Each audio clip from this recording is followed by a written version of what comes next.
You've probably heard that old phrase, right? Separating the sheep from the goats. It's this really powerful image that's stuck around for centuries, and it always points to some kind of final, ultimate judgment. Well, today, we're going to unpack the ancient prophecy that gives this phrase all its weight: the judgment of the left and right. Everything really kicks off with this single, loaded line from the Gospel of Matthew. And trust me, it's so much more than just a comment about farm animals. This one verse is the absolute cornerstone of a prophecy that lays out humanity's final hour, a moment where everyone is separated permanently. So that's the big question, isn't it? What's really going on here? I mean, why sheep? And why goats? And what's this whole deal with left versus right? Well, that is exactly what we are going to get into. We're going to decode the symbolism behind one of the most lasting images of final judgment you'll ever find. All right, so first things first, we have to understand the key players in this whole scenario. This prophecy is built on some really powerful metaphors, and pretty much every piece, the animals, the directions, it all has a very specific and crucial meaning. So let's break it down. And when you look at it, the division couldn't be more black and white. Over here, you've got the sheep. They get placed on the right, which in this ancient context is a huge symbol of honor. They're called the righteous, the ones who are blessed. Then on the other side, you have the goats. They're put on the left, a position of dishonor. They represent the wicked, and their fate is to be cursed and separated.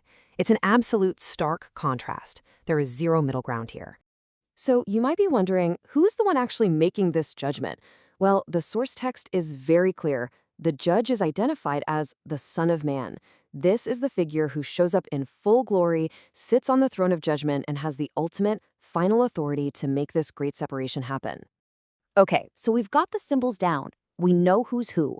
Now let's look at how this all plays out. We get who's being judged and who's doing the judging. So let's zoom in on the main event as it's described, the great separation itself. You know, this isn't just a random event. The prophecy lays out a very specific sequence. Step 1. The Son of Man arrives, and it's a big deal. He arrives in all his glory. Step 2. He takes his seat on a throne of judgment. Then, step 3, all of humanity, and that means every single person who has ever lived is gathered before him. And then comes step 4, the most crucial part. He starts the process of separating one from another, just like a shepherd would separate his flock.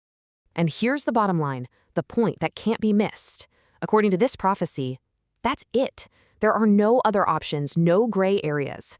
When the dust settles, all of humanity will be split into just two, and only two, final groups: the righteous and the wicked, the sheep and the goats. Period. Now, this all sounds incredibly dramatic, right?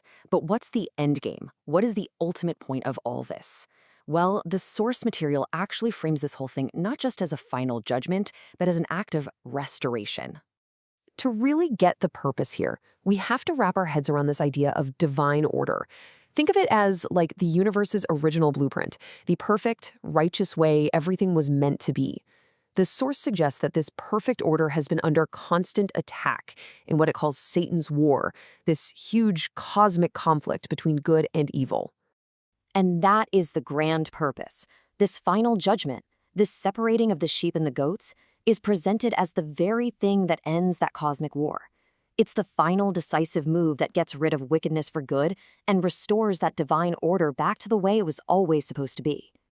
So let's just tie this all together really quick. What we've seen is a prophecy about a final decisive judgment.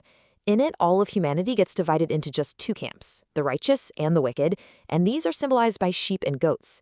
And the ultimate goal of this huge separation? It's all about ending a cosmic conflict and restoring something called the divine order.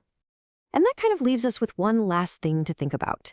When you boil it down, it's a pretty simple, almost rustic image, right? A shepherd sorting his flock.